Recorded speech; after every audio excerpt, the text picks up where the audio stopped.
Take a time machine and go way back to 2009. This was a time when Brock Lesnar was in the UFC dissing Bud Light, also when Anderson Silva and Georges St. Pierre were in the prime of their careers. It was also a time in the sport where women's MMA was never ever going to be in the UFC. Now, in 2015, we are on the cusp of an event that will see two dominant female champions headline a major UFC pay-per-view event. So how did this happen?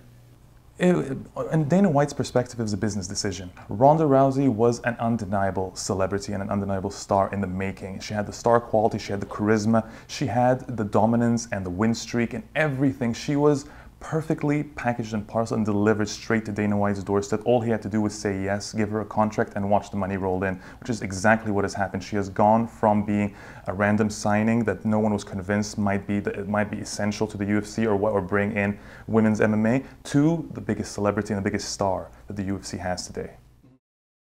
Mainstream media has taken Ronda Rousey and have turned her into a celebrity. My friends and family, they kind of know who Chuck Liddell is. They've heard of seen Georges St. Pierre, but Ronda Rousey, that's a name and face that they know.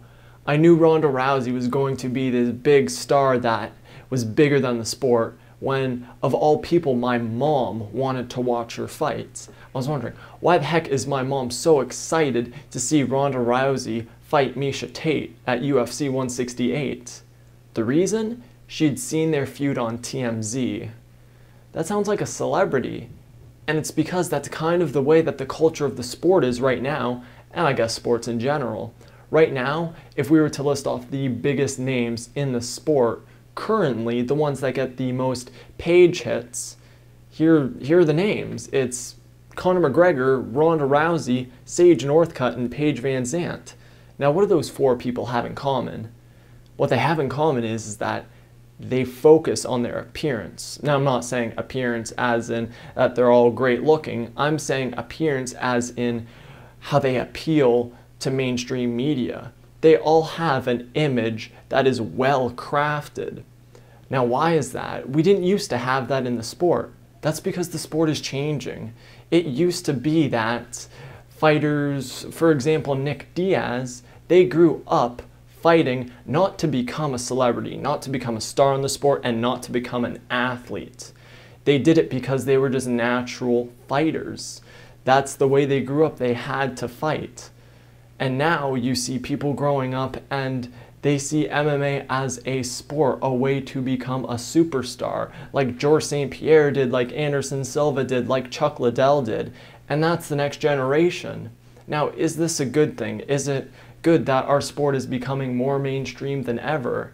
It does have its positives. We're seeing a rise in female mixed martial arts, both in the sport and just in the general population of people wanting to try mixed martial arts.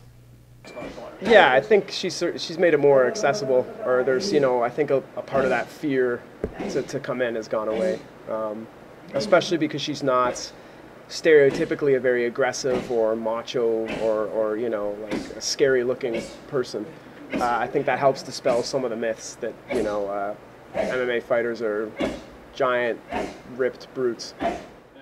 There is a negative side to this though, because we have these guys that grew up being fighters that are veterans of the sport who aren't getting any attention now because of these fighters that kind of mimic being a star.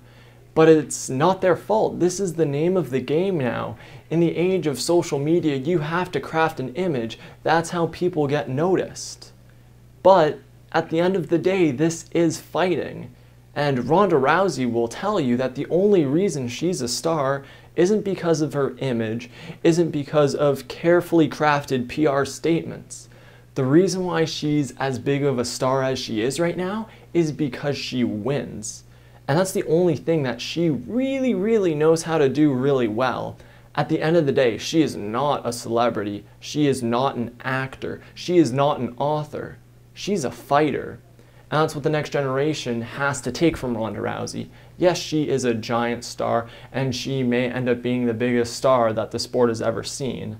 But the one thing that she's done better than anybody else is win. And that's why she is Ronda Rousey.